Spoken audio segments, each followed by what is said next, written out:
Run your fingertips along the cold, weathered surface of an ancient stone wall, and you might feel the faint grooves left by hands that worked centuries ago, hands that carved symbols with purpose, with meaning, with stories they believed would echo through time. Yet here they stand now, silent, their voices muted by the weight of forgotten languages and lost context.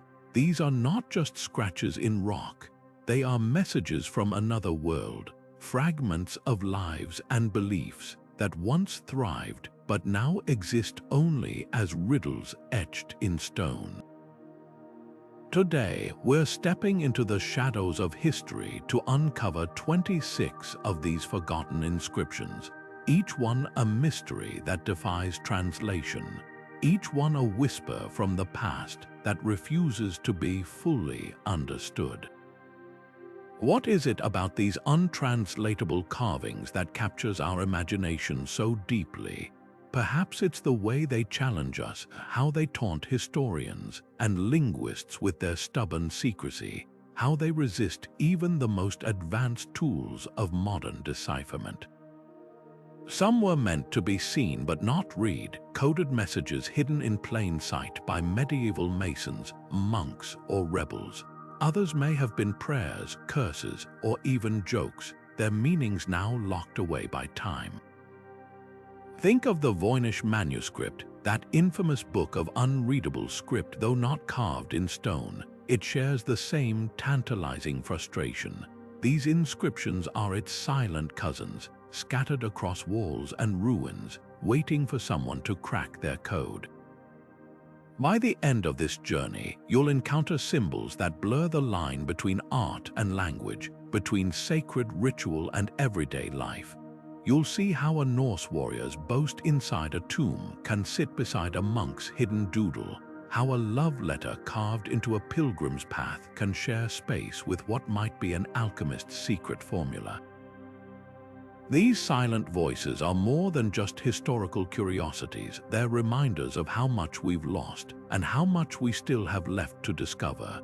So come with me as we trace these enigmatic marks, piece together their fragments, and listen, even if we can't quite hear what they're saying. The past is speaking. Are you ready to listen? There's something undeniably magnetic about a message that refuses to reveal itself. A carving or symbol that stares back at us across centuries, daring us to crack its code.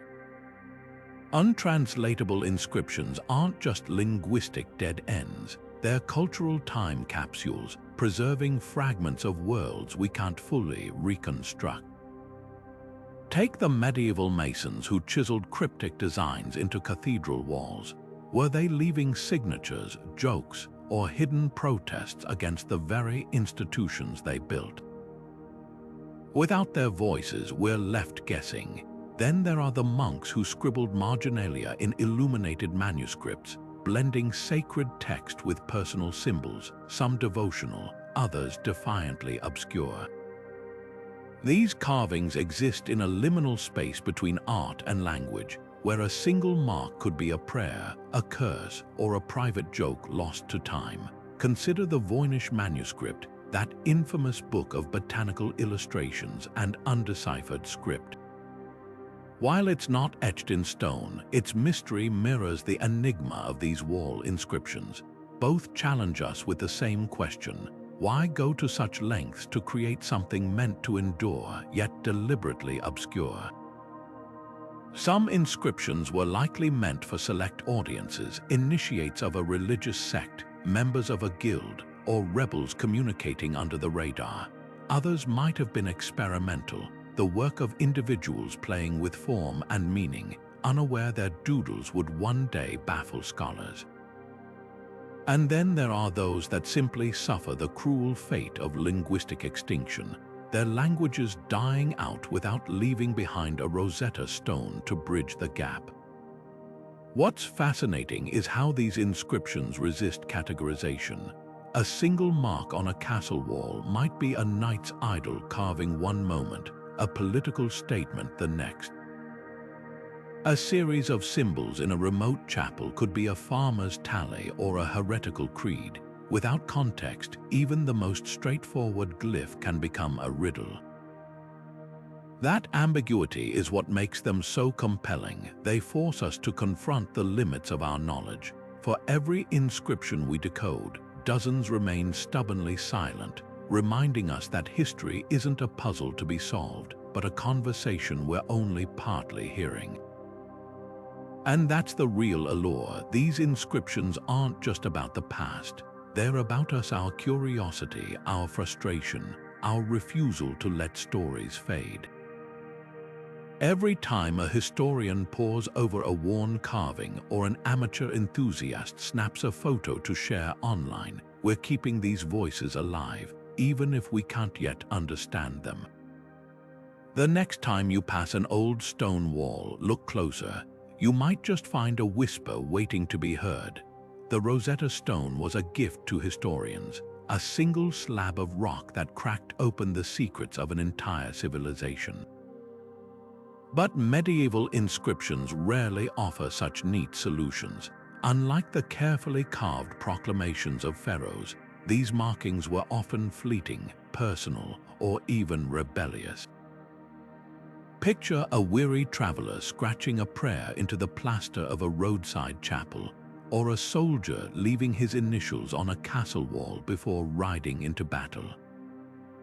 These weren't meant for grand historical records. They were raw, unfiltered moments frozen in stone, and that's precisely why they're so hard to decipher today. Without the Rosetta Stone's parallel translations, these whispers from the past remain stubbornly out of reach. What makes these carvings so elusive? For one, they're often isolated single phrases or symbols without surrounding text to hint at their meaning. A rune carved into a Viking grave might reference a name lost to time, or it could be a protective charm against restless spirits. A cluster of symbols on a cathedral wall might be a stonemason's signature, a coded heretical message, or just an idle doodle. Unlike official inscriptions which followed formal conventions, these informal marks were shaped by individual whims, local dialects, and sometimes outright secrecy. Take the graffiti in medieval prisons where prisoners etched protests or pleas in makeshift codes. Without knowing the context, who these people were, what they feared, or what they hoped to achieve, their words might as well be random scratches. Yet this very ambiguity is what fuels our fascination. Unlike the Rosetta Stone, which gave up its secrets in one triumphant moment, these inscriptions tease us with partial truths. A carving might share letters with a known alphabet but refuse to form recognizable words. Others mix languages, like Latin peppered with cryptic symbols, as if the carver was hedging their bets between the sacred and the hidden. And then there are those that defy categorization entirely, like the strange glyphs found in remote Scottish caves that resemble nothing else in the historical record. Are they a lost language, a religious cipher, or just the work of someone with a vivid imagination? The lack of answers doesn't diminish their power, it amplifies it. Modern historians aren't giving up, though. Today, they're armed with tools the Rosetta Stone's decipherers could only dream of. Artificial intelligence scours databases for linguistic patterns, comparing unknown symbols to thousands of documented scripts. Multispectral imaging reveals faded carvings invisible to the naked eye, and collaborative platforms let scholars across the globe debate theories in real time. But even with these advances, some inscriptions resist interpretation. Maybe they always will, and that's okay. These silent voices aren't just puzzles to be solved, they're reminders of how much we don't know and how beautifully mysterious the past can be. The next time you see an old wall covered in scratches, take a closer look. You might be staring at a riddle that's waited centuries to be heard. Deep in the Orkney Islands, where the North Sea wind howls through ancient stone passages, lies Micho, a Neolithic tomb older than the pyramids. But step inside and you'll find more than just the echoes of prehistoric rituals. The walls are covered in runes carved by Norse invaders who sheltered here over 800 years ago. Most are playful boasts about hidden treasure, jokes about companionship, even a cheeky complaint about a lack of mead. They feel startlingly modern, like graffiti you might find in a subway tunnel today. But one inscription stands apart, its meaning locked away. The runes are clear, but the words refuse to make sense. What makes this particular carving so tantalizing is its contrast to the others. While most of the Micho graffiti feels like casual chatter, this one lingers in the realm of the uncanny. Some scholars argue it's a riddle, a Norse version of a brain teaser meant to stump visitors. Others see echoes of Old Norse magic, a protective spell or curse meant to guard the tomb's secrets. The runes themselves offer no easy answers. They don't match known poetic forms or common phrases. It's as if the carver deliberately scrambled the message, leaving just enough to intrigue but not enough to reveal. Then there's the context. Micho wasn't just any shelter. It was a sacred space, built thousands of years before the Vikings arrived. Did the Norse sense its significance? Was their cryptic carving an attempt to engage with whatever power they felt lingering in those stones? The juxtaposition is striking. A tomb meant to honor the dead becomes a canvas for the living, their words bouncing between humor and something far more solemn. Modern technology hasn't cracked this code yet. Scans and linguistic analysis only deepen the mystery, revealing no hidden layers or patterns. Maybe that's the point. Some messages aren't meant to be solved, they're meant to endure as questions, reminding us that even in an age of information, the past keeps its secrets close. So the next time you hear the wind whistle through an old stone passage, listen closely. The runes of Micho might just be whispering their riddle to you. Perched on the windswept cliffs of Cornwall, Tintagel Castle isn't just a ruin, it's a puzzle box of history. The stones here whisper in multiple tongues, from the Latin of medieval monks to the Ogham script of ancient Celts. But one carving stands out, a slate etched with Christian crosses nestled beside symbols no one can read. It's as if two worlds collided in stone, one speaking the language of faith, the other guarding a secret. What makes this slate so mesmerizing is its duality. The crosses are unmistakable, their lines clean and purposeful. Someone knew exactly what they meant. But the other marks, they twist and curve in ways that defy known alphabets. Some scholars think it's a scribe's practice slate, where a novice copied holy symbols while doodling absent-mindedly. Others argue it's too deliberate for that, suggesting a merchant's cipher or even a coded message between rebels. Then there's the wildcard theory. Could this be a relic of the Druids, a last stand of pagan symbolism hidden beneath the veneer of Christianity? The setting only deepens the mystery. Tintagel is steeped in Arthurian legend, a place where myth and history blur. If the carving dates to the castle's heyday, it might reflect the cultural clashes of the time, new faiths overlaying old beliefs, power struggles playing out in symbols.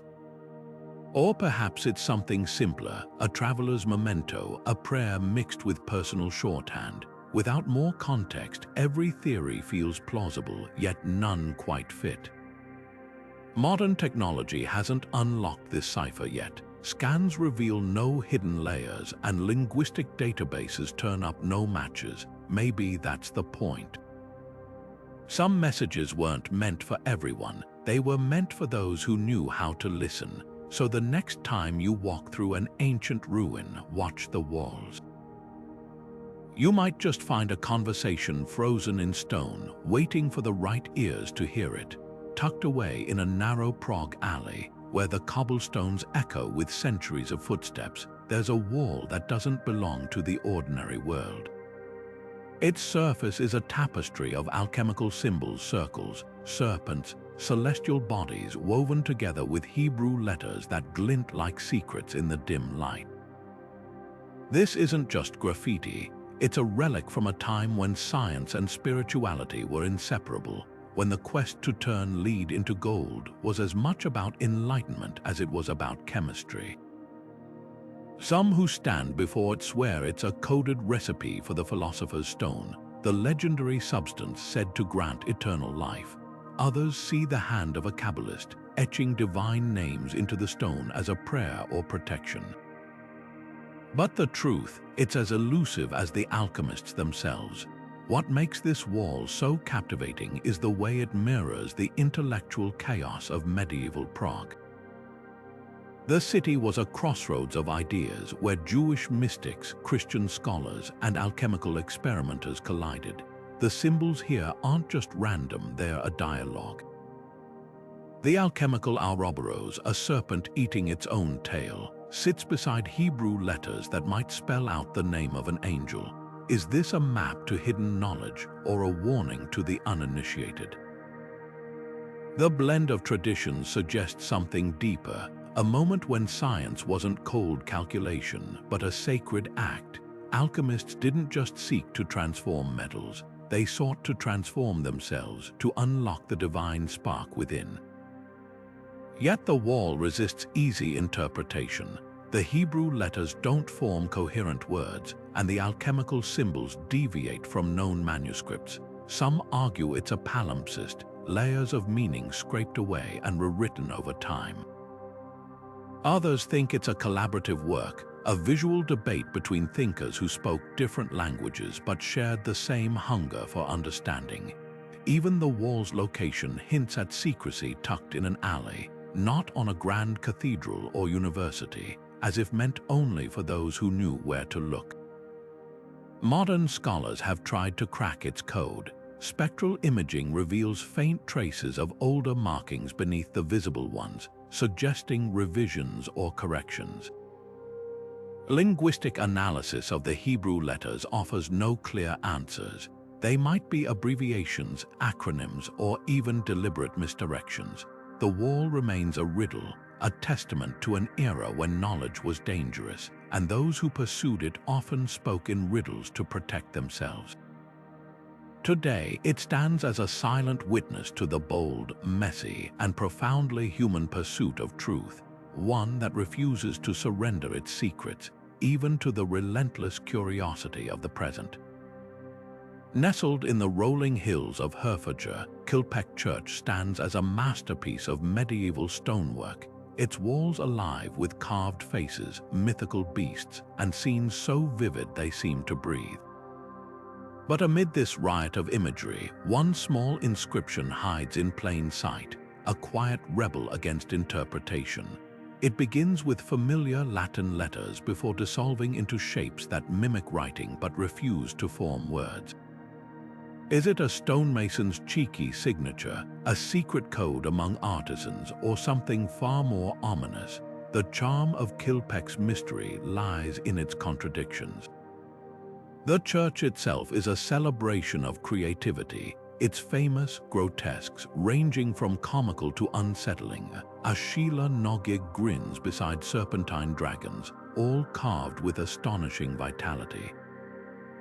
Against this backdrop, the odd inscription feels like a deliberate wink. Maybe it's a private joke, a way for the craftsman to say, "We were here," without the clergy noticing.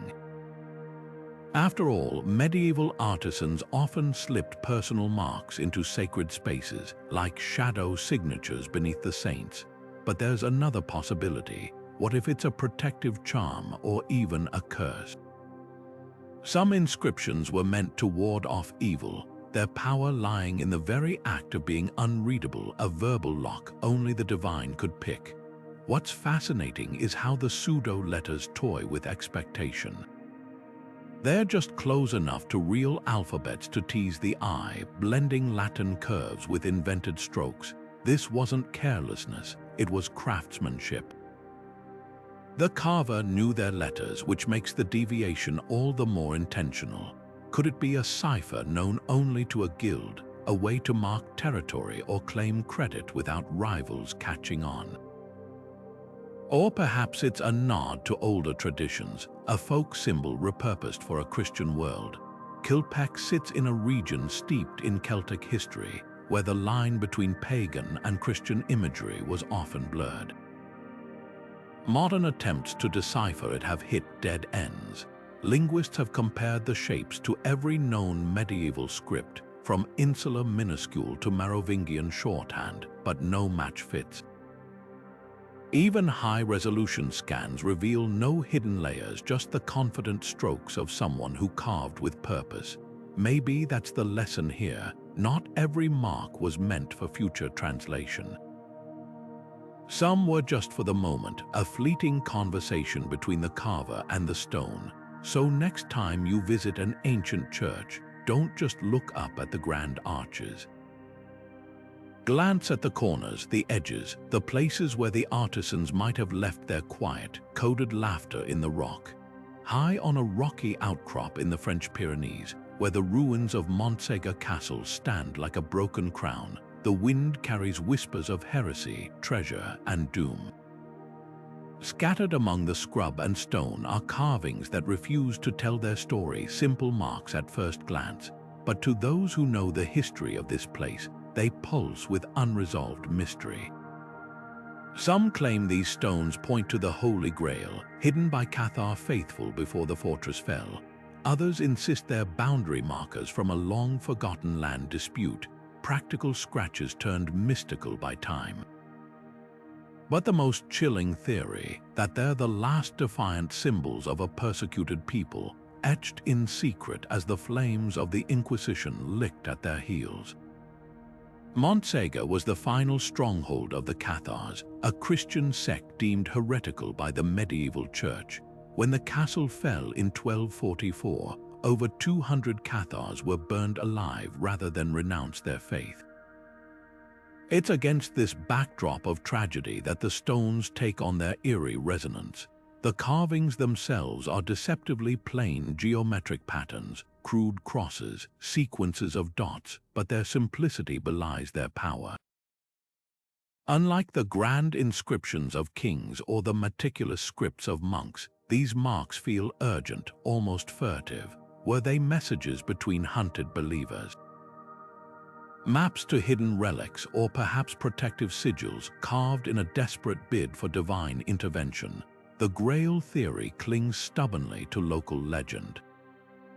Some say the Cathars smuggled a sacred treasure out of Montsegur the night before the siege ended, hiding it in the surrounding hills. The stones, they argue, are waypoints to its resting place.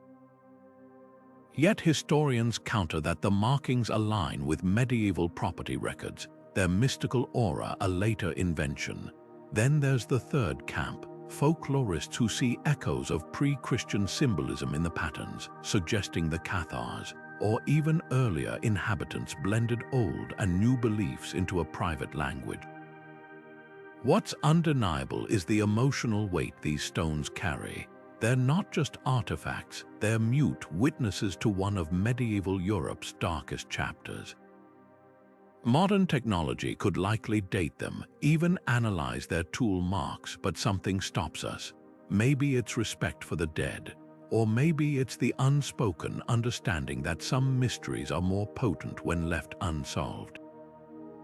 After all, the Cathars themselves believed in the sanctity of hidden knowledge, that truth was too pure to be carved plainly for all to see. So the stones remain, their secrets intact, their curses or blessings still clinging to the mountain air. Stand before them long enough, and you might just hear the echo of a voice that refused to be silenced. Standing before a Pictish stone in the misty hills of Scotland, you're met with a language of symbols that feels both familiar and utterly alien, a silent conversation carved in stone. Swirling designs of eagles, serpents, and mysterious objects like mirrors and combs dance across the surface, their meaning just out of reach. These aren't random scratches, they're deliberate, elegant, and hauntingly consistent across hundreds of stones. Yet without a Pictish Rosetta Stone to bridge the gap, we're left guessing. Are these clan emblems sacred prayers or even fragments of a writing system lost to time? The Picts, those enigmatic people who resisted Roman conquest and ruled northern Scotland for centuries, left behind no written records of their own. What we know of them comes from the biased pens of their enemies or the cold testimony of archaeology. Their stones, though, tell a different story. The symbols repeat in predictable combinations, almost like a syntax hinting at a system far more sophisticated than mere decoration. Take the famous Pictish beast, a creature resembling a dolphin or swimming elephant found on multiple stones. Is it a mythological figure, a tribal totem, or something else entirely? The consistency suggests shared meaning, but the key to unlocking it has vanished. What's fascinating is how these symbols defy easy categorization. Unlike Ogham script or runes, which clearly represent spoken language, Pictish carvings occupy a liminal space between art and writing. Some scholars argue they're heraldic, marking territory or lineage, a sort of medieval family crest. Others see religious significance, pointing to stones found near burial sites or sacred springs. Then there's the boldest theory that the symbols are a true writing system, perhaps even a hybrid of logographic and alphabetic elements. If so, it would mean the Picts developed a unique script alongside their Celtic neighbors, only for it to fade into silence after their kingdom merged with the Scots. The mystery deepens when you consider the context. Many Pictish stones stand in places of breathtaking natural beauty: hilltops, river crossings, ancient gathering sites. They weren't hidden, they were meant to be seen, yet their messages remain opaque, as if the Picts trusted only their own to understand. Modern attempts to decipher them have hit walls. Statistical analysis reveals patterns, but no Rosetta-like bilingual inscription exists to confirm their meaning. Even the later stones, which incorporate Christian crosses alongside traditional symbols, offer no translation, just a poignant overlap of old and new beliefs. Perhaps the most haunting aspect is how these stones mirror the fate of the Picts themselves. A people who once dominated northern Scotland vanished so completely that even their language didn't survive. Their stones are like echoes in an empty valley, beautiful, persistent, but ultimately untranslatable, and maybe that's the point. Some voices aren't meant to be fully heard across the centuries. They're meant to remind us of how much history is written in whispers and how much we still have left to learn. So the next time you see a photograph of a Pictish stone, look closely. Those symbols aren't just art, they're a challenge, a puzzle tossed across time, waiting for someone to finally piece it together.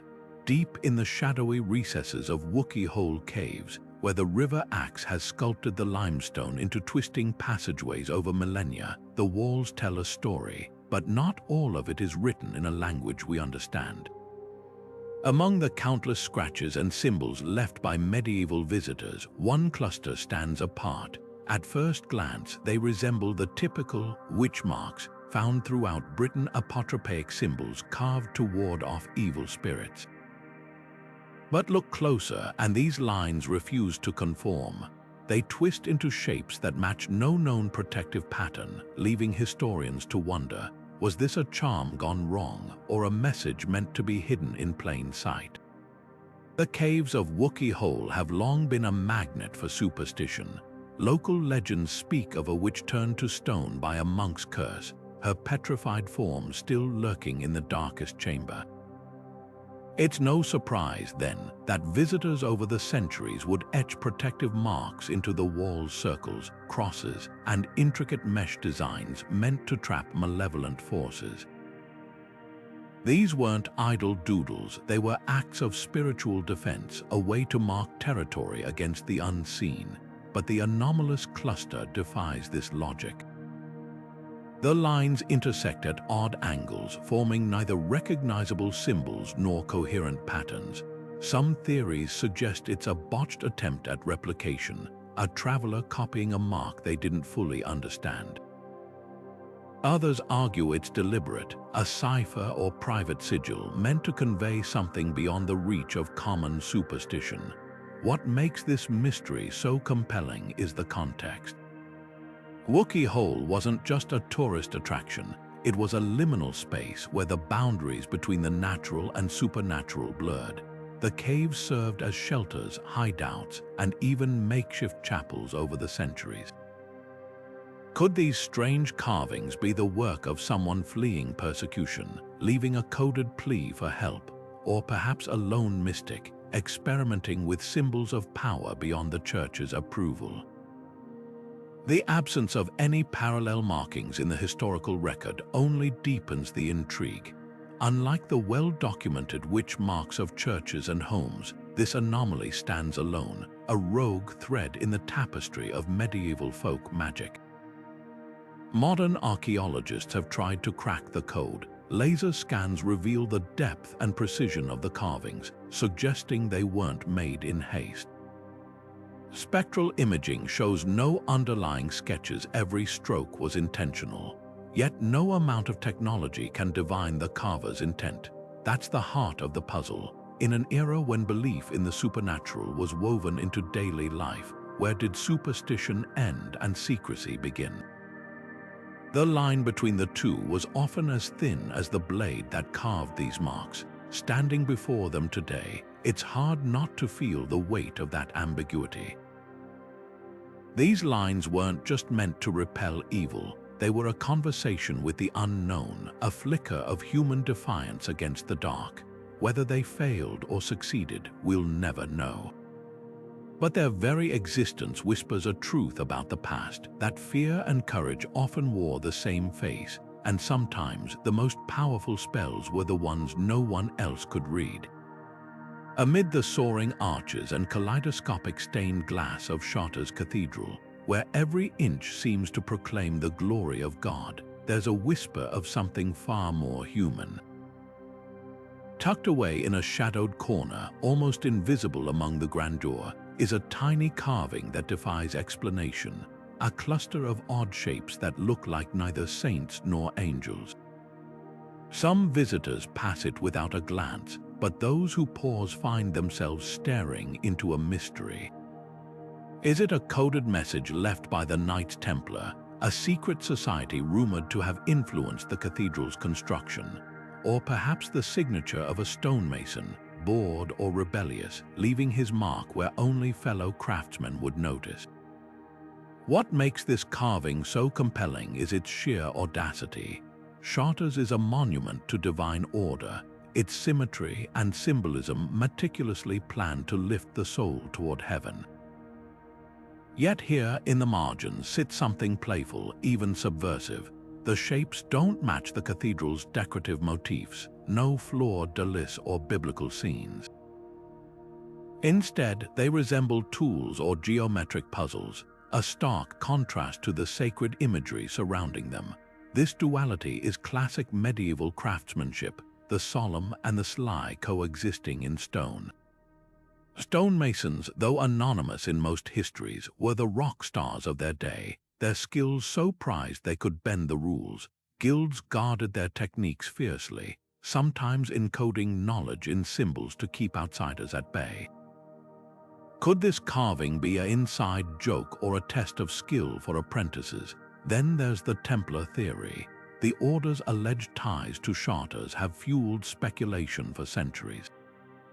Their symbol, a simple cross, is absent here, but conspiracy theorists point to the carving's placement near the labyrinth, a feature some link to esoteric traditions. Yet historians counter that the shapes lack the precision of Templar ciphers, which tended toward mathematical clarity. The truth might be simpler. Medieval artisans were people, not just pious automatons. They etched their frustrations, their humor, their private thoughts into the very walls they built for the church. Modern scans reveal no hidden layers, just the confident strokes of a chisel wielded by someone who knew exactly what they were doing.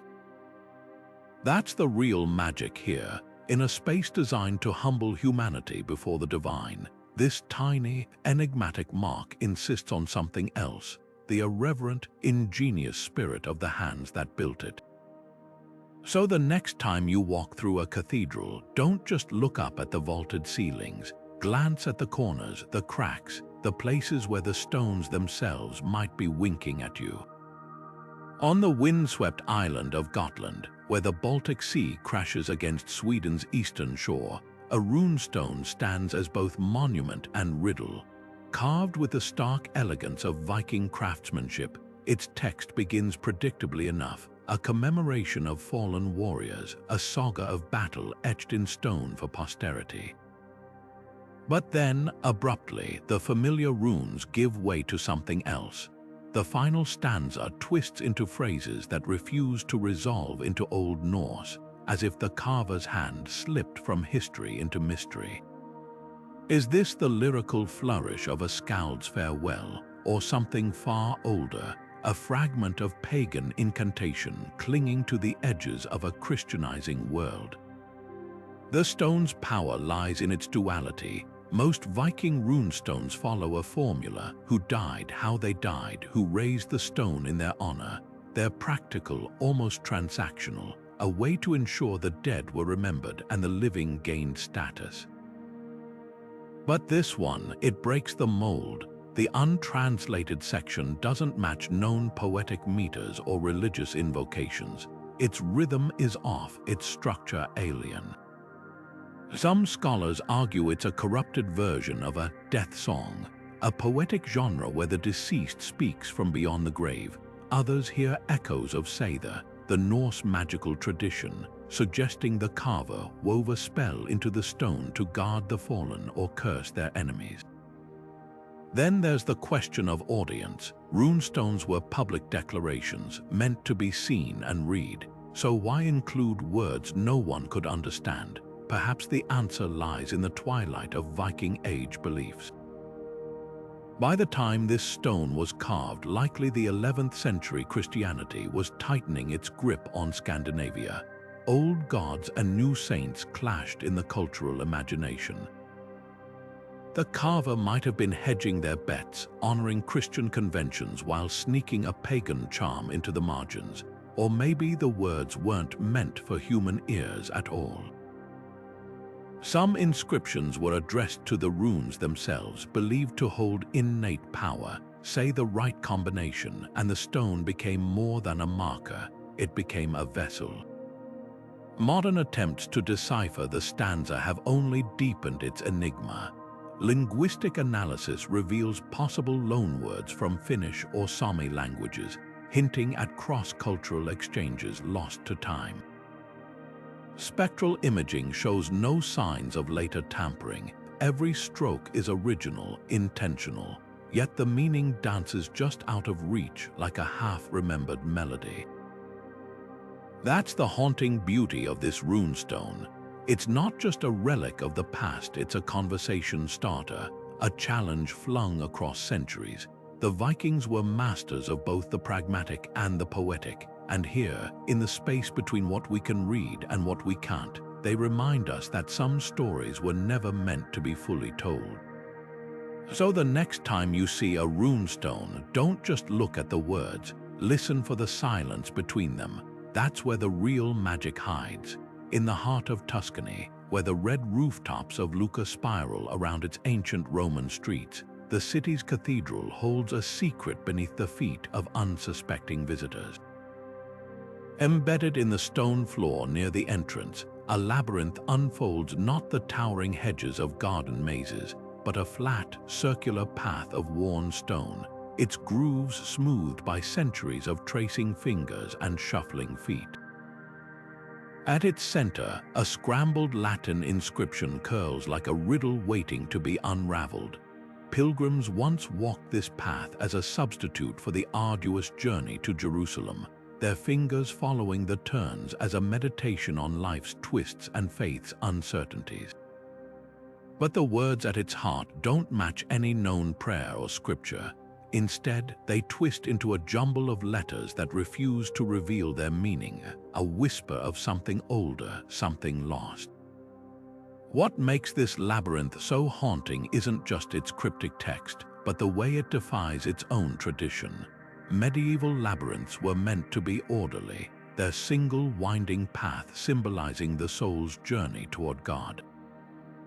The most famous, like charters, are geometric marvels, their symmetry echoing divine perfection. But Luca's inscription disrupts that harmony. The letters aren't worn beyond recognition, they're deliberately scrambled, as if the carver took a known phrase and fractured it like a reflection in a shattered mirror. Some scholars argue it's a cipher, a hidden message meant only for initiates. Others see a nod to pre-Christian traditions, where labyrinths were linked to underworld myths and rituals of rebirth. The most tantalizing theory, that the garbled text is a remnant of a folk practice where pilgrims were meant to read the path with their feet, not their eyes, the physical act of tracing the maze unlocking a meaning words couldn't convey. Then there's the labyrinth's placement. Unlike charters, which sprawls across the nave floor, Luca's is tucked near the doorway, almost hidden. Was this intentional, a way to separate casual visitors from true seekers, or perhaps a later addition, carved over an older symbol the church couldn't fully erase? The cathedral itself is a palimpsest of history, its foundations layered over Roman ruins, its walls bearing scars of medieval power struggles. The labyrinth fits this mosaic perfectly, a puzzle that refuses to declare whether it's sacred, subversive, or both.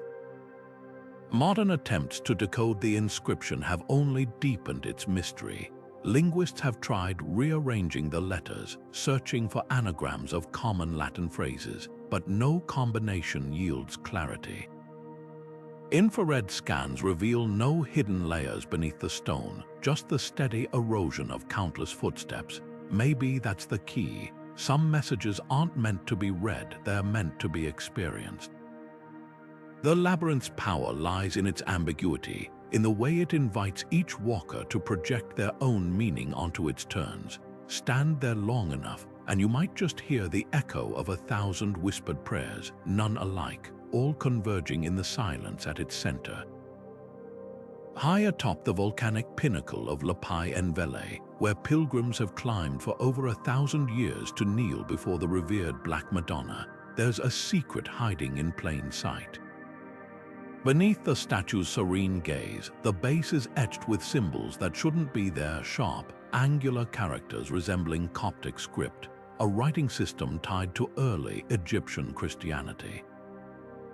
How did these marks end up in the heart of medieval France? The answer is as layered as the history of the statue itself. This isn't just a case of misplaced decoration.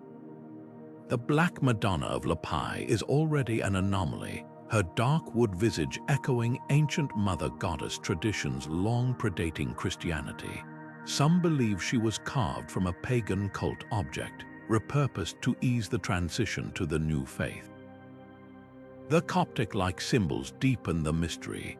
Were they added by crusaders returning from the Holy Land, their minds filled with the scripts they'd seen in Alexandria or Jerusalem? Or do they point to something older, a hidden network of believers preserving esoteric knowledge under the church's nose? The mix of influences here is dizzying.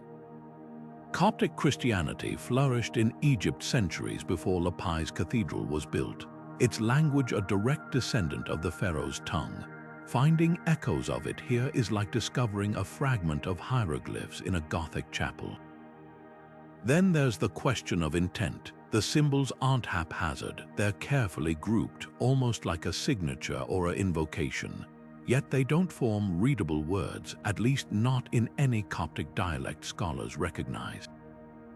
Some theorize they're a cipher, a way for a secretive community, perhaps heretical, perhaps simply private, to mark their devotion without drawing suspicion.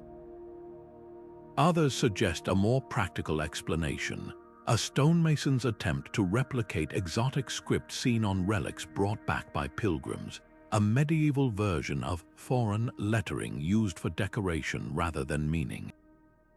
The statue's history only complicates matters. Lepi was a major gathering point for crusaders, a place where cultures collided and exchanged ideas under the banner of faith.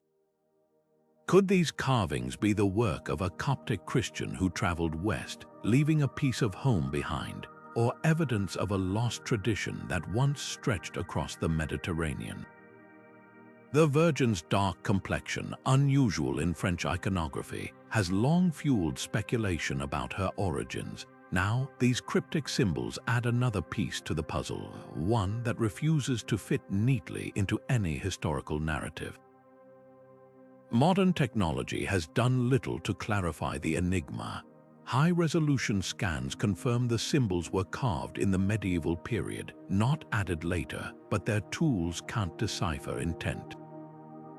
Carbon dating of the statue's wood places it squarely in the era of the early Crusades, a time of fervent religious exchange.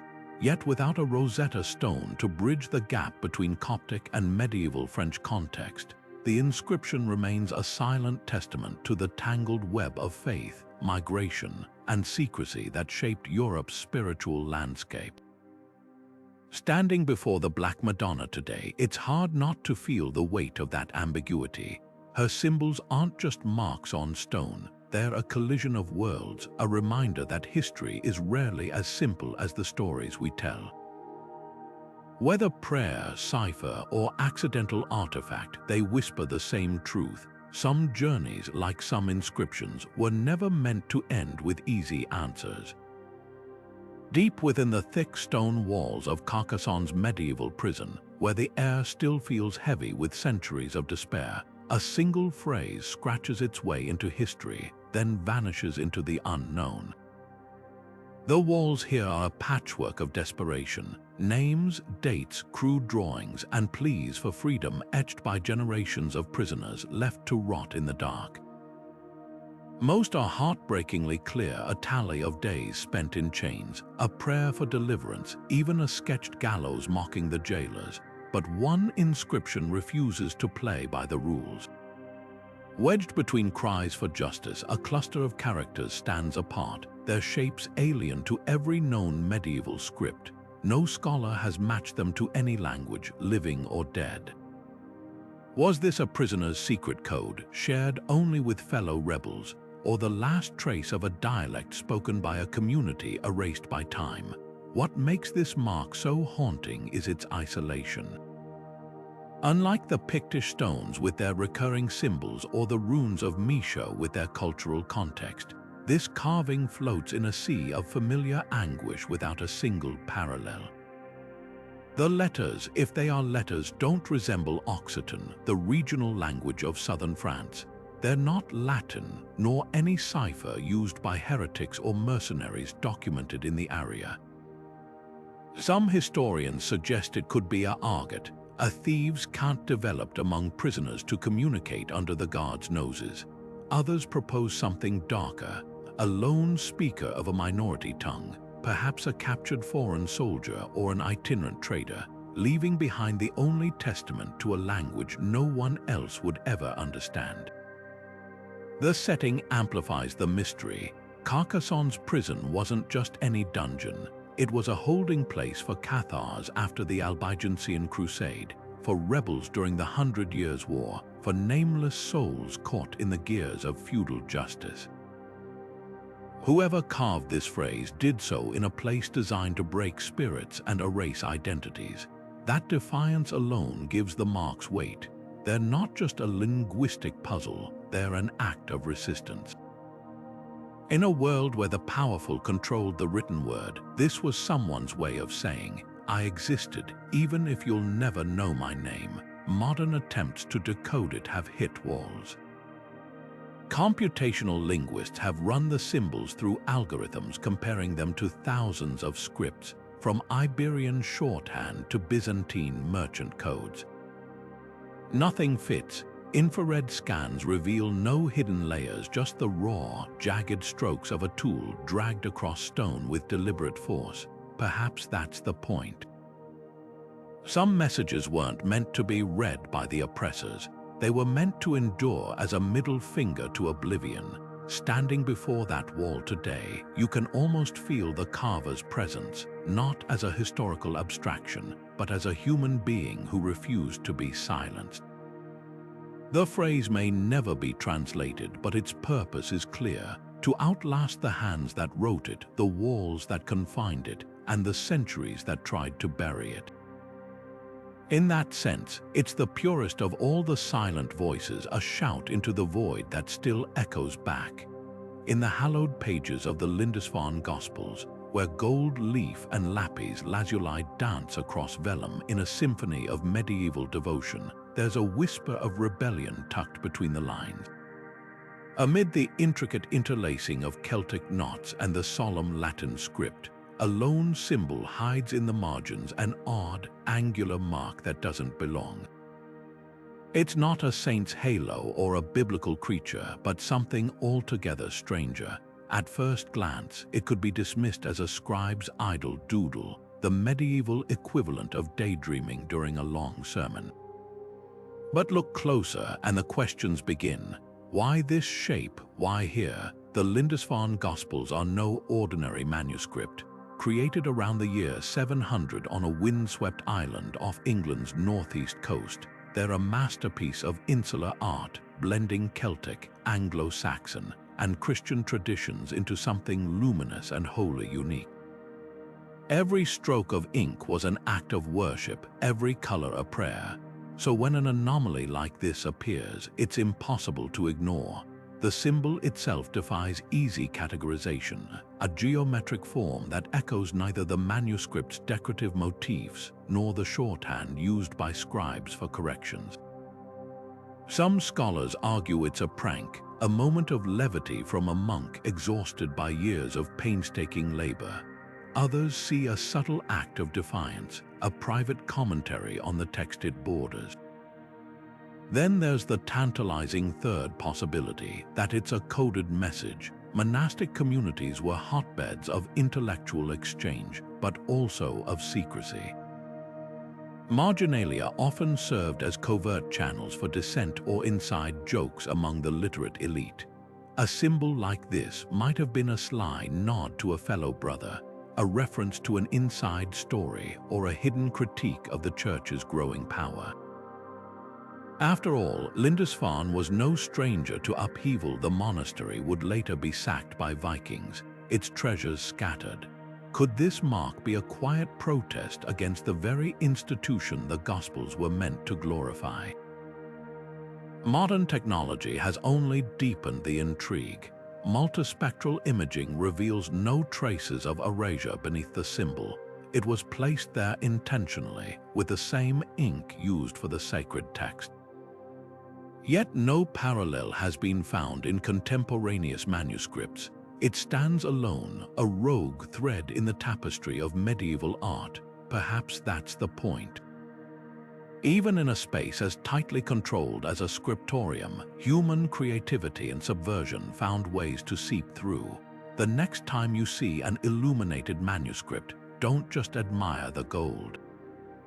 Study the margins. That's where the real stories hide. Along the misty wharves of Bergen's Brigand district, where the wooden facades of Hanseatic merchant houses lean together like old sailors swapping tales, the past lingers in the very grain of the timber. Among the countless carvings left by medieval tradesmen, marks of ownership, tallies of goods, fragments of ledgers, one set of inscriptions stands apart. Etched into a weathered beam, precise lines sketch the outline of a ship's hull, its curves and ribs rendered with the confidence of a master shipwright. But beside this blueprint, the annotations dissolve into a tangle of symbols that refuse to resolve into words. Is this a craftsman's guarded trade secret, a coded manual for building the perfect vessel? Or could it be something far more personal? A grieving builder's tribute to a ship lost at sea, its name erased by time. What makes this carving so captivating is its collision of practicality and mystery. The ship design itself is unmistakably functional, a testament to the Norse mastery of naval architecture that dominated the North Atlantic for centuries. Every stroke suggests intimate knowledge, the angle of the prow, the placement of the mast, the subtle taper of the planks. These were no doodles, they were the lifeblood of a maritime culture. Yet the accompanying marks defy explanation. They're neither runes nor Latin, not even the mercantile shorthand common among Hanseatic traders. Some resemble numerals, others abstract glyphs, as if the shipwright switched between systems mid-thought. Was this a cipher to protect hard-won expertise from rivals, or perhaps a private notation system, meaningless to anyone but its creator? The context deepens the intrigue. Briggen was the bustling heart of medieval Norway's trade, a place where German merchants, Norse fishermen, and Scottish traders bartered and bargained. Ships were more than tools, they were fortunes waiting to be won or drowned. In such a world, a shipwright's knowledge was power, fiercely guarded. Some historians speculate these marks could encode adjustments for load capacity or seasonal variations in timber, the kind OF Chinese letter that separated a seaworthy vessel from a wreck. Others hear a more human story. The absence of any identifiable name or date is telling. Could this be a memorial carved by a builder who'd watched his masterpiece vanish beneath the waves, taking crew and cargo with it? The Norse didn't just build ships, they poured myth into them, naming them like living things. To lose one was to lose a piece of the soul. Modern attempts to decipher the symbols have yielded little. Laser scans show no hidden layers or corrections. Every mark was intentional, deliberate. Computational analysis finds no match to known cipher systems of the era.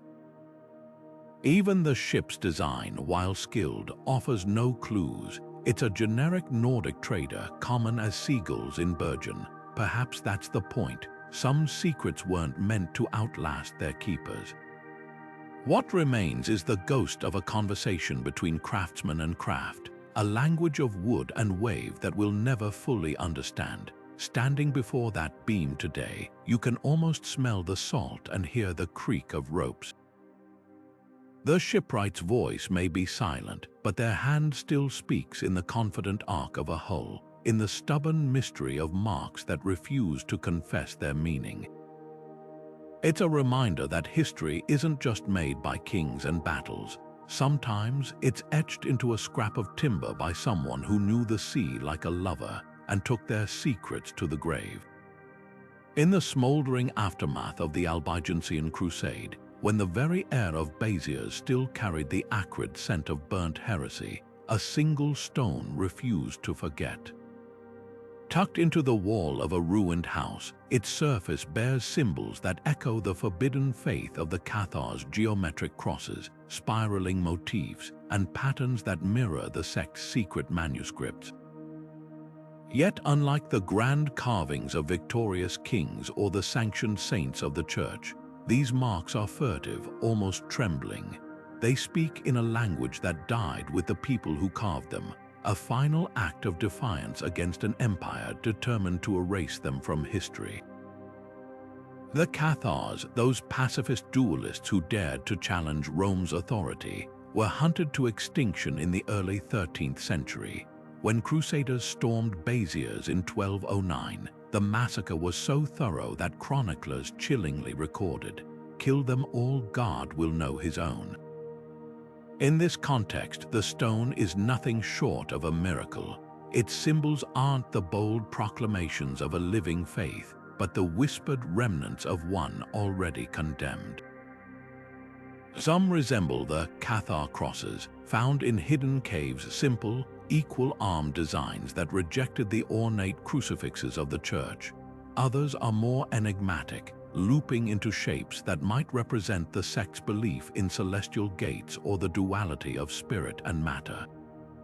But without a living Cathar to interpret them, their meaning slips through our fingers like smoke.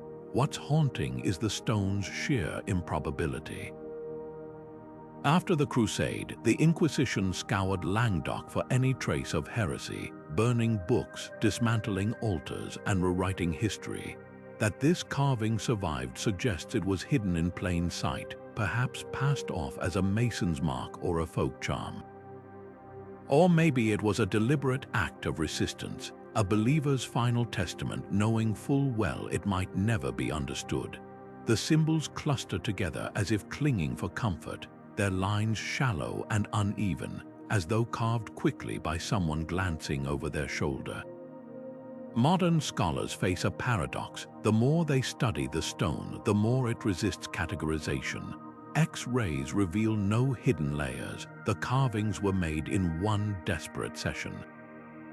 Comparative analysis with rare surviving Cathar text shows similarities, but no Rosetta Stone to bridge the gap. Even the stone's placement is a riddle. Why here, in this unremarkable wall, when Cathars were known to seek refuge in remote mountain strongholds? Perhaps it's precisely because it's unremarkable that it endured. The grandest monuments fall first in war. The quiet ones, the ones that don't announce themselves, sometimes outlast the conquerors. Standing before it today, you can't help but feel the weight of its silence. This isn't just a relic, it's a fossilized scream. The Cathars left no great cathedrals, no sanctioned art.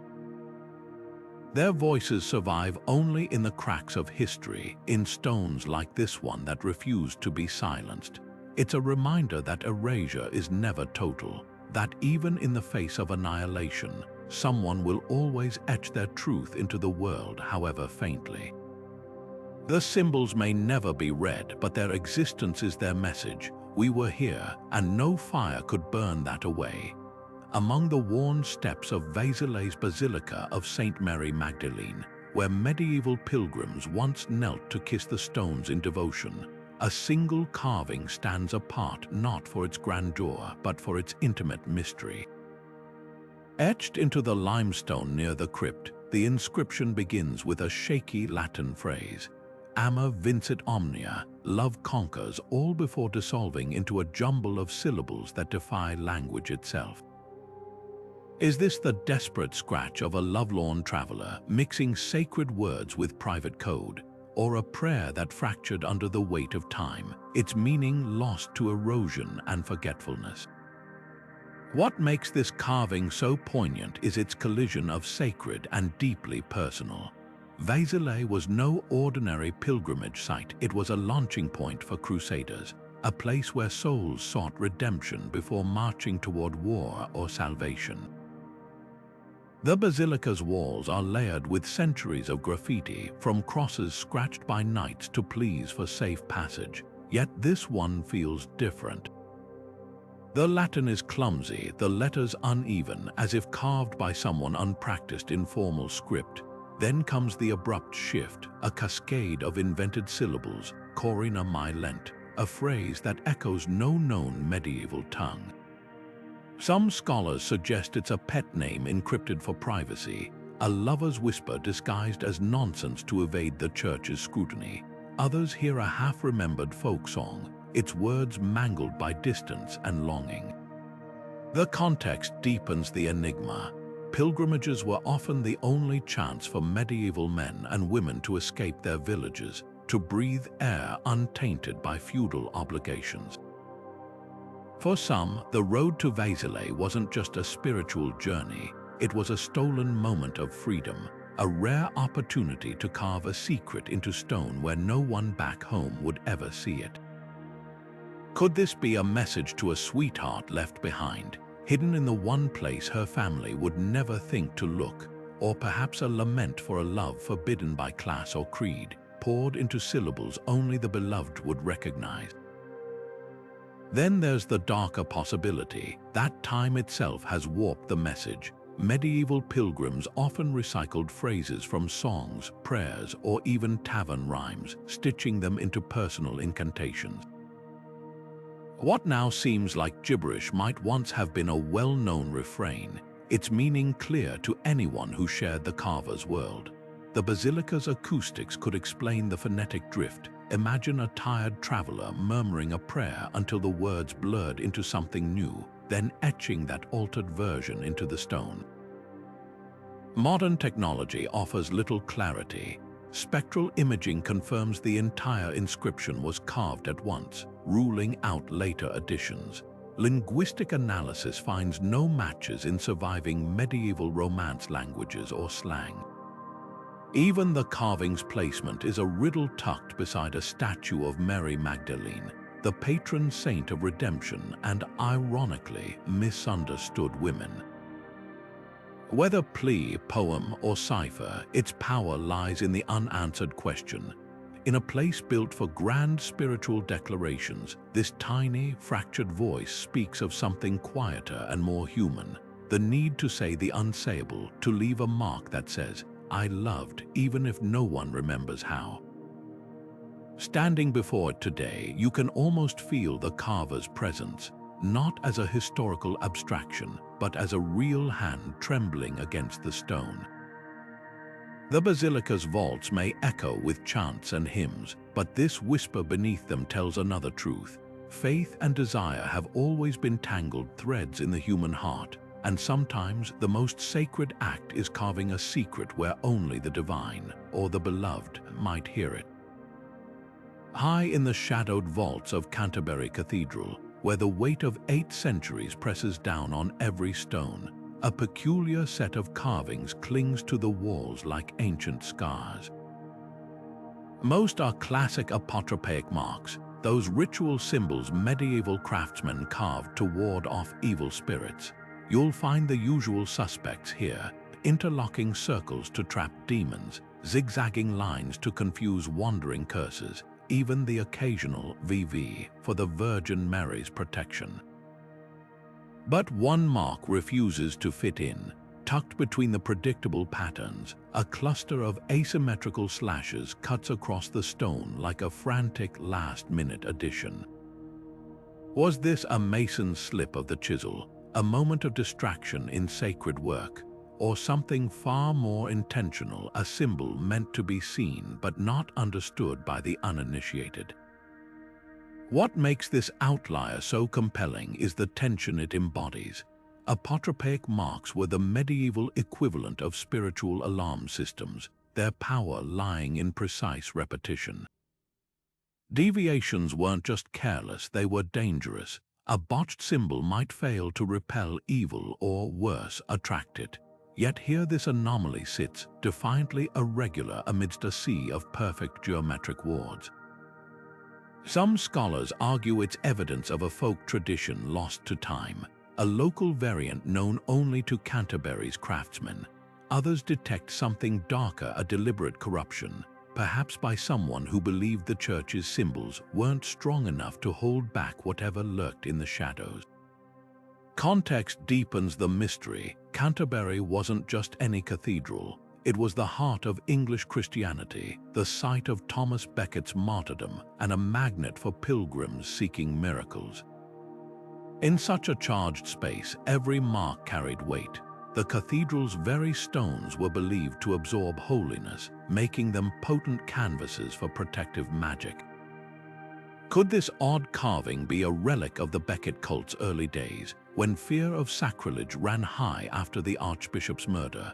Or might it reflect the anxieties of the Black Death era, when masons worked amid plague carts and mass graves, their chisels trembling with more than just cold? Modern techniques offer few answers. Multispectral imaging confirms the mark was made with the same tools as its neighbors, ruling out later vandalism. The depth and angle of the cuts suggest urgency, not carelessness. Yet no parallel has been found in other English cathedrals, leaving this mark as isolated as a single footstep in fresh snow. Perhaps that's the point. In a world where faith and fear were two sides of the same coin, some protections needed to be unique, tailored to a specific terror, a personal demon.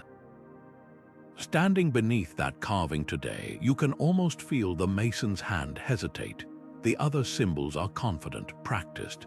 This one quivers. Whether mistake or masterpiece, it's a reminder that even in the most sacred spaces, doubt crept in. And sometimes the most powerful wards weren't the perfect ones, but the flawed, desperate strokes of someone trying to keep the darkness at bay, one uneasy mark at a time. Rising from the misty fields of Östergötland, Sweden, the Rök runestone doesn't just stand tall, it looms over history like a challenge carved in granite. At nearly 8 feet high and covered in more than 700 runes, it's the longest runic inscription ever discovered, a sprawling tapestry of Norse poetry, myth, and cryptic wordplay. Yet for all its grandeur, one section near the middle refuses to bow to modern interpretation. The runes are clear, their shapes sharp as the day they were cut, but the words they form twist into something neither historians nor linguists can fully untangle. Is this the Viking equivalent of a crossword puzzle, a secret message meant only for the initiated? Or could it be a fragment of a forgotten poetic style, a lyrical form lost when the skalds who mastered it fell silent? What makes the Rök stone so mesmerizing isn't just its length, it's the sheer audacity of its ambiguity. Most rune stones stick to well-worn formulas, commemorating the dead, boasting of battles, or marking territory. This one veers wildly off script. The bulk of the text recounts the exploits of a warrior named Veimather, his deeds woven with allusions to legendary heroes and cosmic battles. Then, abruptly, it pivots to a stanza that defies all known rules of Old Norse verse. The meter stumbles, the syntax fractures, and the references dissolve into riddles. Some scholars argue it's a cipher, perhaps encoding a king's name or a hidden location. Others detect echoes of galdralag, a rare, incantatory form of poetry believed to hold magical power. The most tantalizing theory, that this section is a deliberate literary experiment, a medieval poet playing with forms centuries before modernism would embrace such tricks. Context only deepens the mystery. Erected in the 9th century, the Rök stone stands at a cultural crossroads, a time when Norse paganism was colliding with Christianity, when oral traditions were first being pressed into stone. Could this enigmatic passage be a bridge between worlds? The references to 9 generations and the sun's dwelling hint at mythic cycles, while the abrupt shifts in tone suggest a speaker grappling with the limits of language itself. It's as if the carver knew their words would outlast the gods they praised, and so chose to weave a puzzle that would endure long after the answers had faded. Modern attempts to crack the code have only multiplied the questions. Computational analysis reveals patterns that defy known cipher systems, while comparisons to other runic texts highlight just how singular this inscription truly is. Even the stone's physical placement adds to the intrigue facing our ancient road, as if inviting travelers to pause and ponder. Perhaps that's the key. The Rök stone isn't just a monument, it's a conversation. It dares us to engage, to argue, to admit that some voices from the past refuse to be pinned down. They'd rather dance just beyond our grasp, their meanings shifting like shadows in the Nordic twilight. Standing before it today, you can almost hear the whisper of the rune carver's chisel, not just shaping stone, but shaping time itself. The words may resist translation, but their power is undeniable. They remind us that history isn't a locked door, but a labyrinth, and sometimes the most enduring messages are the ones that leave us wondering. Beneath the golden glow of Hagia Sophia's mosaics, where emperors once knelt beneath the gaze of Christ Pantocrator, a single name stands out like a whisper in a cathedral halfdan. Carved in runes by a Viking hand over 1,000 years ago, it's a fleeting signature of a Norseman who wandered far from frozen fjords to the heart of Byzantine splendor. Yet just a few inches away, another set of marks taunts historians, faint, hurried scratches that refuse to resolve into runes, Latin or Greek. Were they Halfdan's unfinished thought? A comrade's attempt at carving, or something far more intriguing, evidence that Vikings in Constantinople left more than just their names in the stones of history? The runic Halfdan is no anomaly. During the Viking Age, Norse mercenaries served as the Byzantine emperor's elite Varangian guard, their axes gleaming in the Mediterranean sun. These were men who traded snow for silk, sailing rivers all the way from Scandinavia to the Black Sea. Many left runic graffiti as calling cards, on marble balustrades, in church corners, even on the paws of the ancient lion statues at the Piraeus harbor. But Hagia Sophia's nearby scratches defy this pattern. They're shallower, less deliberate, as if carved in haste or secrecy. Some scholars suggest they're a crude map, perhaps marking the location of a hidden stash or a rendezvous point in the labyrinthine city. Others see a fragment of a personal message, interrupted mid-sentence, maybe by a passing priest, maybe by the carver's own sudden departure. Then there's the tantalizing third possibility, that these marks aren't linguistic at all. Vikings were keen observers, and Constantinople's walls were covered in symbols, masons' marks, merchant tallies, even cryptic graffiti from earlier centuries. Could a Norse traveler have tried to replicate a local symbol without understanding it, like a tourist copying unfamiliar script as a memento? The scratch's irregularity hints at uncertainty, as if the carver's hand wavered between imitation and invention. The setting only amplifies the mystery. Hagia Sophia wasn't just any church, it was the spiritual nucleus of Byzantium, a space so sacred that even Varangians, often pagans or recent Christian converts, would have felt its weight. For a Norseman to carve here wasn't merely vandalism, it was an act of audacity, a way to assert presence in a world far removed from longships and mead halls. The runes themselves bear this out. Haften is carved with confidence, its strokes deep and sure, but those adjacent scratches, they're the opposite, tentative, almost reverent. Perhaps they're a prayer half-formed or a private joke shared with the walls alone. Modern technology has done little to clarify the enigma. High-resolution scans confirm the scratches were made by a metal tool, likely around the same time as the runes. Yet no amount of digital enhancement can tease out meaning from their jagged lines. Linguists have combed through Old Norse and Byzantine slang for matching patterns, while archaeologists have compared them to every known cipher of the era. Nothing fits. Standing before these marks today, you can almost feel the paradox they embody. Haften's name is a shout across time, a declaration of "I was here." But those nearby scratches, they're the echo of everything left unsaid: the conversations, the curses, the quiet confessions of strangers in a city that thrived on secrets. Vikings may have come to Constantinople for gold or glory, but what they left behind is far more precious, a reminder that history isn't just written by the victorious. Sometimes it's etched into the margins by hands that knew their words might never be read, but carved them anyway. On the wind-swept plains of County Offaly, where the River Shannon curls like a silver ribbon through Ireland's ancient heartland, the sandstone cross of Clonmacnoise stands as a sentinel of faith and mystery.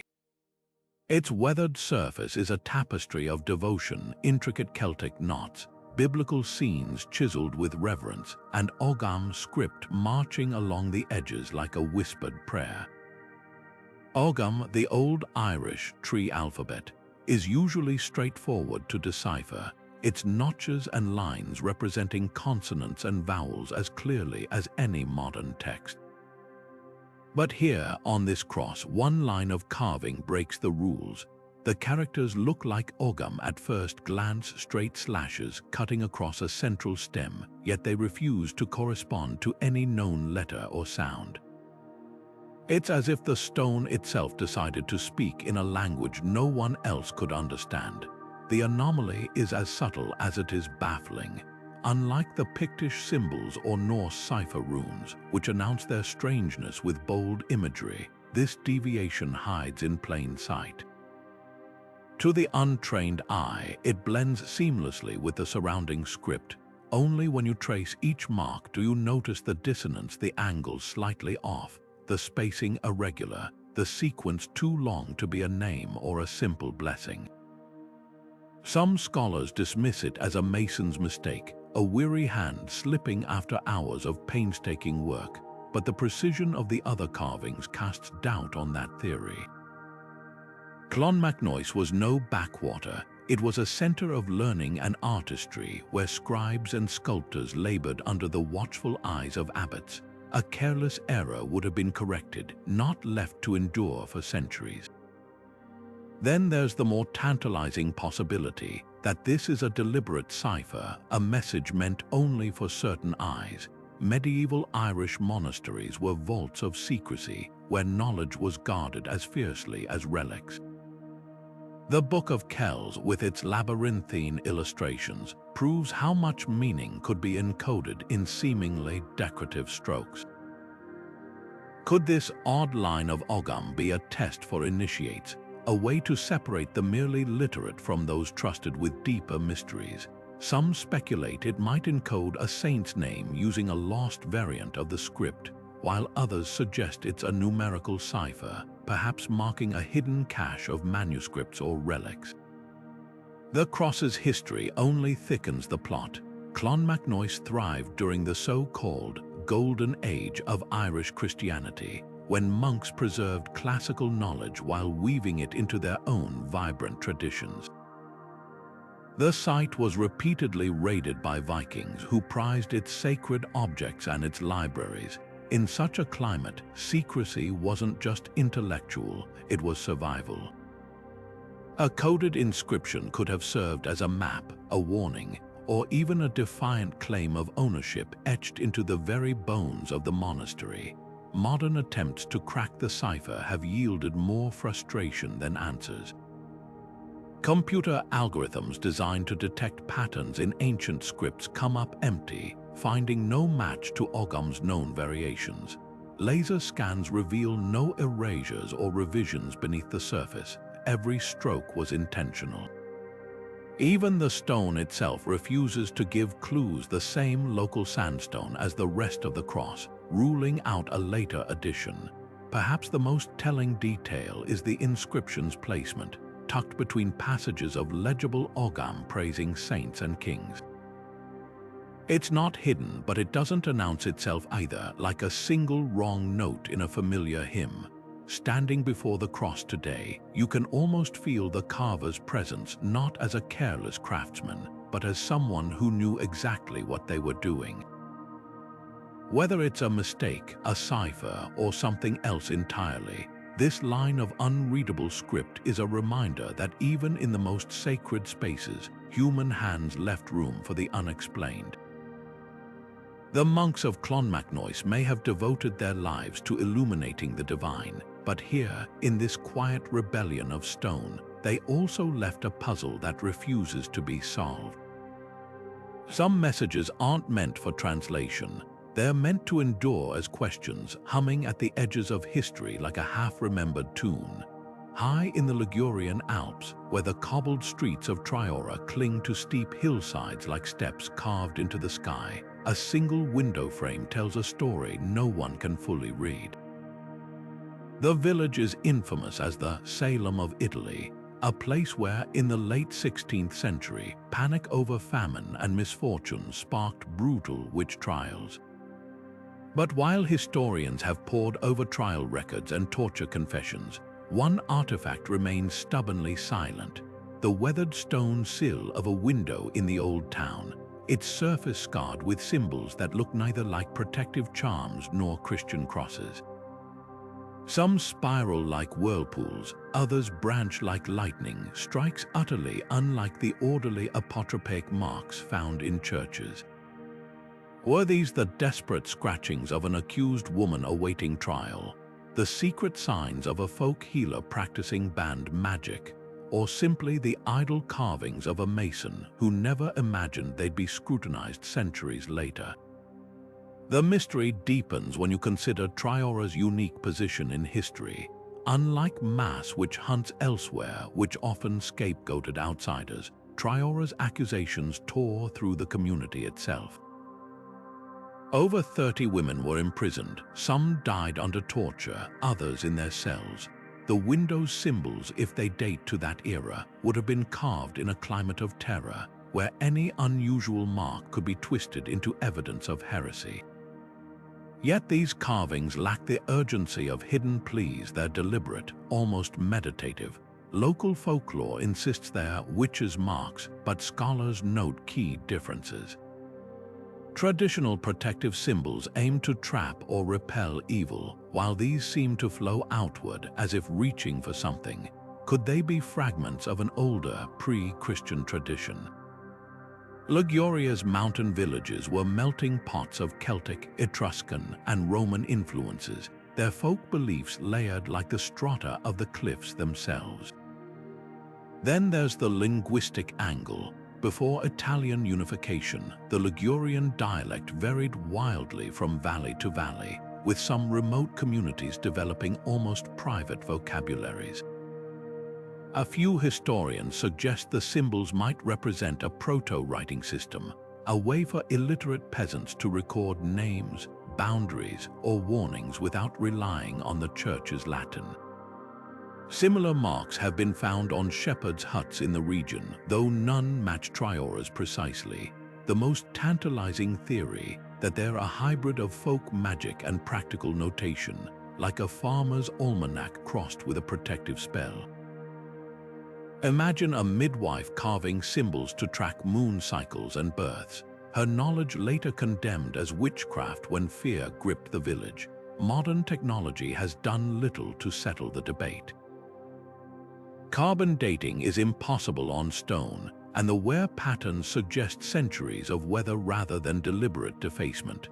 Local archivists have scoured trial transcripts for mentions of the window, but the interrogators focused on spectral evidence, dreams and demonic pacts, not physical marks. Perhaps that's the real lesson here. In places like Traore, where persecution sought to erase entire ways of knowing, some voices survived only by becoming indecipherable. The window's symbols may never confess their meaning, but their very existence is a testament to resilience, a whisper from those who refused to be silenced, even when speaking carried the weight of flames. In the quiet gloom of a French country chapel where candlelight flickers against time-worn stones, two marks tell a story of defiance, or perhaps delusion. A Templar cross, its equal-armed symmetry unmistakable, is carved beside a jumble of letters that twist and knot like barbed wire. The cross is crisp, deliberate, as if struck with ceremonial precision. The text, though, a chaotic scramble, as though the carver's hand shook with urgency or fear. This chapel wasn't a Templar stronghold. It was a way station, a place of rest for travelers on ancient pilgrimage routes. So why here, on this unremarkable wall, would a knight of the most powerful military order in Christendom leave his mark in the shadow of the Inquisition's noose? The Templars' fall was swift and brutal. On Friday the 13th of October, 1307, King Philip Roman IV of France ordered their mass arrest, accusing them of heresy, blasphemy, and secret rituals. Under torture, many confessed to obscene acts, though historians now believe these admissions were coerced. What's undeniable is the order's sudden erasure, their estates seized, their grand preceptories emptied, their leaders burned at the stake. Yet this crude carving suggests some refused to go silently. The cross itself is telling. Templar crosses were typically red, painted or embroidered, not carved into stone. This one's depth and roughness imply it was made in haste with whatever tool was at hand, a dagger perhaps or a pilgrim's badge. Then there's the text. It's not just illegible, it's aggressively so. Some letters resemble Latin, others Greek, a few even Hebrew, but none form recognizable words. Was this a cipher, a last message to fleeing brothers? or something more desperate, a final act of faith from a man who knew his God wouldn't judge him by the words he left behind, but by the cross that anchored them. The most haunting theory is that it's not a message at all, but a mirror of the Templars' final moments, a sacred symbol defaced by the same forces that sought to erase their legacy. Modern attempts to decode the inscription have only fueled speculation. Cryptographers have tried every medieval cipher from Caesar shifts to grid patterns, but the letters resist order. Material analysis reveals something equally intriguing. The cross and text were carved at the same time with the same tool. This wasn't vandalism added later, it was a single, furious act. The chapel's location adds another layer. Situated near Rocamadour, a major pilgrimage site, it would have been watched by the king's men in the purge's aftermath. Carving a Templar cross here wasn't just risky, it was suicidal. Perhaps that's the point. The Templars were warriors, sworn to face death without flinching. If this mark is genuine, it's not just defiance, it's a refusal to let fear rewrite history.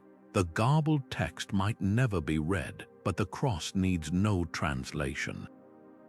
It says plainly as a shout, "We existed, and no fire could burn that away." On the sweeping, rain-lashed moors of Dartmoor, where granite tors rise like the bones of the earth, a weathered slab of rock holds a secret as old as the stars themselves. At first glance, the carvings seem practical, a series of cup marks and grooves that align with the phases of the moon, a shepherd's way of tracking the seasons for lambing and grazing. But look closer, and one symbol breaks the pattern. A spiraling groove that arcs away from the orderly lunar notations like a comet veering off course. Was this a mistake, a moment of distraction under the vast Devon sky, or evidence that the farmers who tended these lands saw something more in the heavens than just a tool for counting days? Dartmoor's so-called shepherd's calendar isn't unique in its function. Across Europe, similar carvings served as agricultural almanacs, their markers synchronized with solstices or planting cycles. What sets this one apart is that single, defiant anomaly. Unlike the precise cup marks, the spiral is deeper, its curves more fluid, as if carved in a different era or with a different purpose.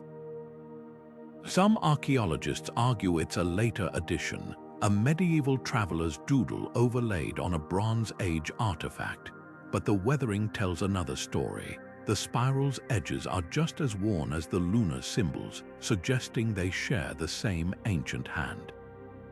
Then there's the celestial theory. Spirals are among humanity's oldest mystical symbols, found from Newgrange's Neolithic tombs to the caves of Lascaux. Often linked to cosmic cycles or spiritual journeys, they hint at a world where farming and astronomy weren't separate sciences but woven together. Could this Dartmoor shepherd have been more than a herder? Perhaps a stargazer who noticed patterns beyond the moon's phases, a supernova, a comet, or even the slow dance of planets. The moor's open horizons would have made it an ideal observatory, its skies untarnished by modern light. The location adds another layer of intrigue.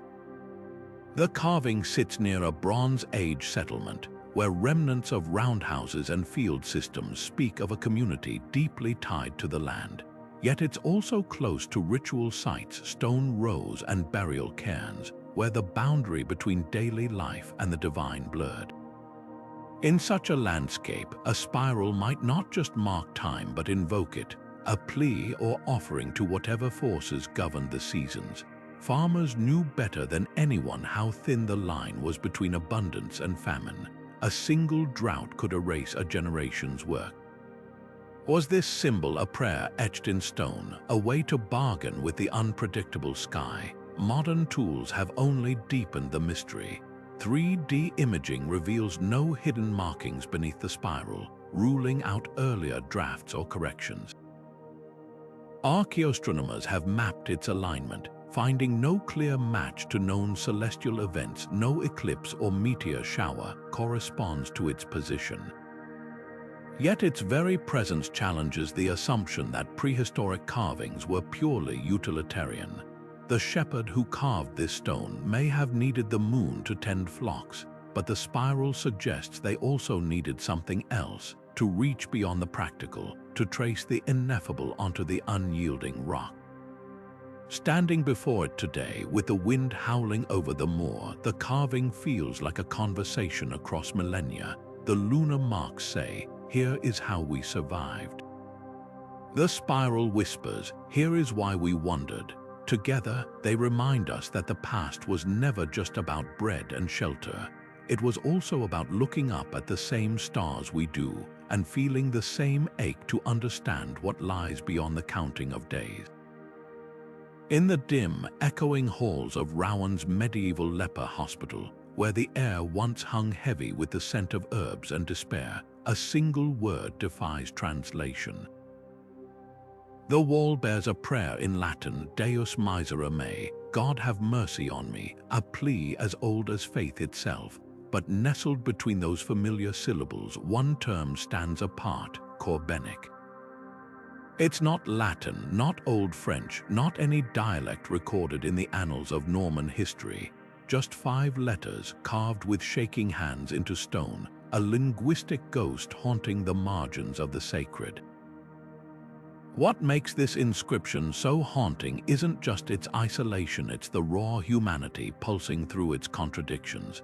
Leprosaria were places of both compassion and cruelty, where the afflicted received care but were forced to ring bells to warn the healthy of their approach. The Latin prayer is impersonal, a formulaic cry for divine intervention, but Corbenic, it feels intimate, almost tactile. Some scholars argue it's a garbled scribble error, a fevered hand misremembering a psalm. Others hear a whisper of Celtic myth. Corbenic was the name of the Grail castle in Arthurian legend, a place of healing and impossible longing. Could a dying patient, steeped in folk tales, have invoked it as a final hope? Or was this a private code, a name for a loved one barred by quarantine from offering comfort? The carving's physicality deepens the mystery. The Latin is neat, its letters evenly spaced, as if copied from a prayer book. But Corbenic digs deeper into the stone, its strokes uneven, urgent. Infrared scans reveal no revisions. This was no mistake. Whoever carved it knew exactly what they were doing, bending sacred language to hold something the church couldn't or wouldn't sanctify. Context twists the knife. Rowan's leper hospital stood near the Seine, close enough for patients to hear the laughter of boatmen and the chimes of the cathedral, yet forever separate. The wall bearing this prayer faced east, catching the first light of dawn, a small mercy for souls condemned to live in shadow. Was Corbenic a fragment of a lost language spoken among the outcasts, a creole of pain and isolation? Or perhaps a slur hurled at the afflicted, reclaimed and repurposed as a shield? Modern linguistics offers no easy answers. Databases of medieval vernacular turn up no matches, and spectral imaging shows no hidden text beneath the surface. The word exists in a vacuum, untethered from history, yet its very obscurity speaks volumes. In a world that reduced lepers to the living dead, this carving insists on individuality, a voice refusing to be erased, even if its meaning died with the hand that wrote it. Standing before that wall today, you can almost feel the weight of the silence between the words. The Latin pleads to a distant god, but Corbenic, it's a cry aimed at something closer, something as flawed and fractured as the person who carved it. A reminder that even in the darkest corners of history, people found ways to say the things no language could hold.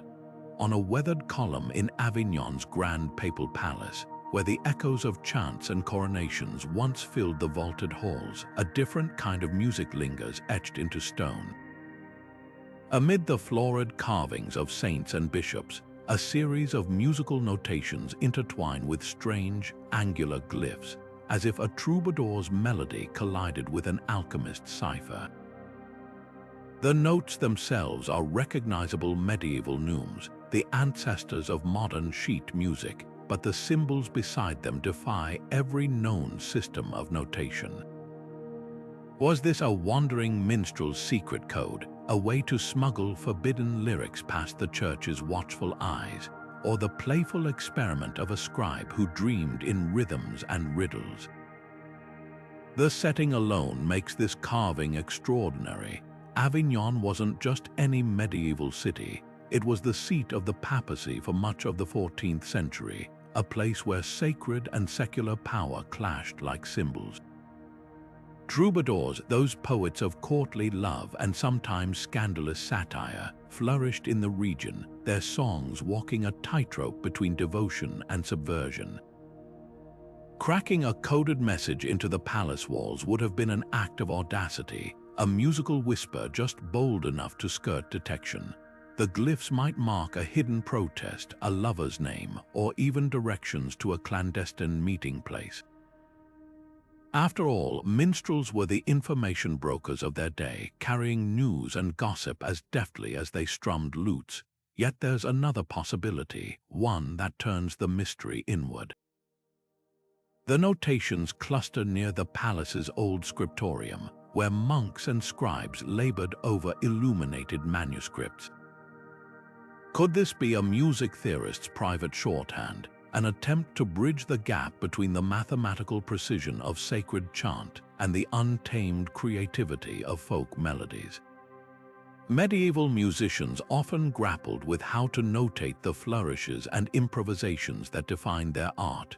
Those enigmatic glyphs might represent a lost system, an experimental notation abandoned when the church standardized musical forms. What's most striking is the duality of the carving. The neumes are precise, their curves flowing like ink on parchment, while the glyphs are jagged, almost aggressive in their irregularity. It's as though two languages are fighting for dominance on the stone, one of order, one of rebellion. Modern musicologists have tried to crack the code, comparing the symbols to everything from Provençal troubadour ciphers to Moorish musical treatises smuggled north from Al-Andalus. But the column refuses to give up its secrets. The notes play on, silent as ever, while the glyphs stand guard like sentinels of a lost artistic revolution. Perhaps that's the true lesson here. Music has always been more than sound. It's a language of resistance, of innovation, of secrets whispered between the lines. Whether this carving is a minstrel's defiance or a scribe's daydream, it reminds us that even in the most controlled spaces, creativity finds a way to etch itself into history. The next time you hear an old melody, listen closely. The notes you recognize are only half the story. The rest might be written in stone, waiting for someone to decipher the rhythm of the unsaid.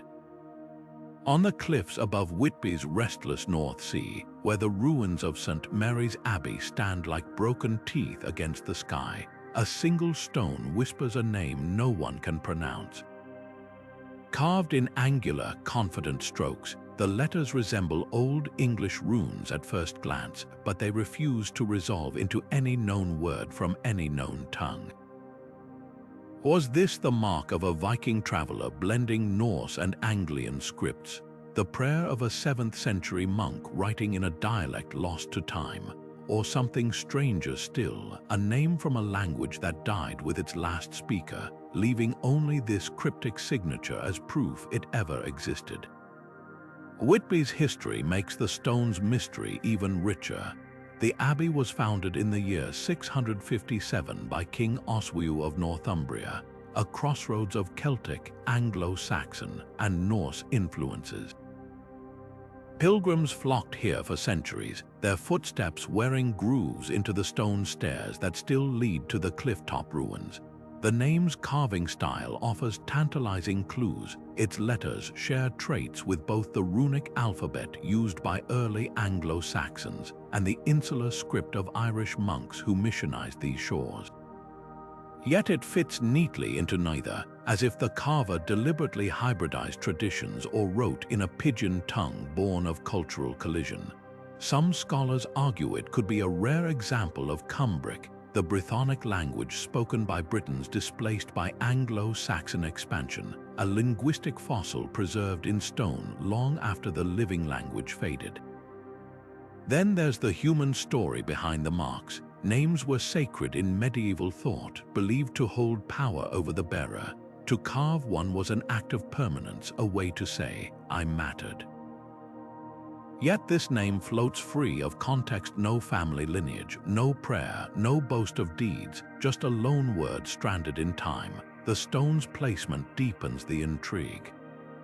It isn't part of the abbey's grand architecture, but a loose block near the old guest house where travelers would have rested. Could this be a pilgrim's memento, left by someone so far from home they wrote their name in a script no local could read? Or perhaps a stonemason's joke, testing an imaginary alphabet where no priest would notice. Modern technology has only amplified the enigma. Spectral imaging confirms the carving dates to the abbey's zenith between the 9th and 12th centuries, ruling out later vandalism. Paleographers have combed through every surviving manuscript from Northumbria's Golden Age, finding no parallel letter forms. Even the stone itself tells a silent story. Its surface shows no tool marks beyond the name, suggesting it was never part of a larger inscription. Someone brought it here or found it here and left this single word as their only testament.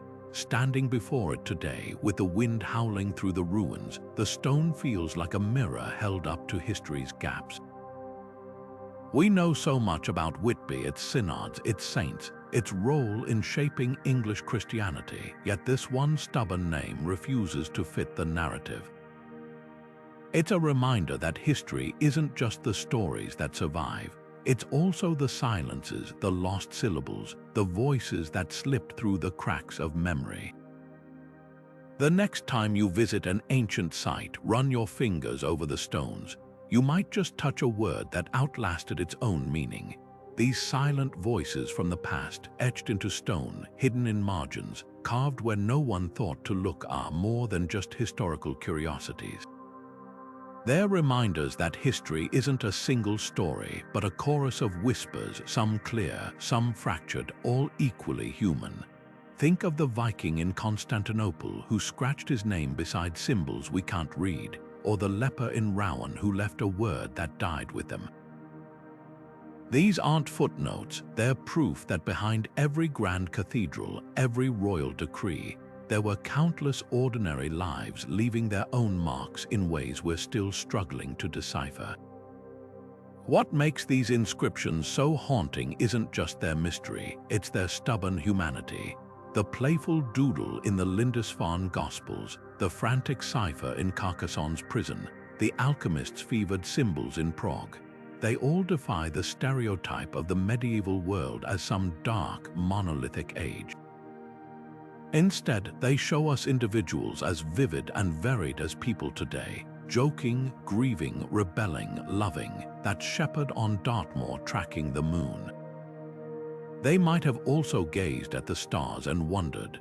The stonemason at Chartres hiding a secret in the cathedral stones. They understood the power of leaving a piece of yourself behind.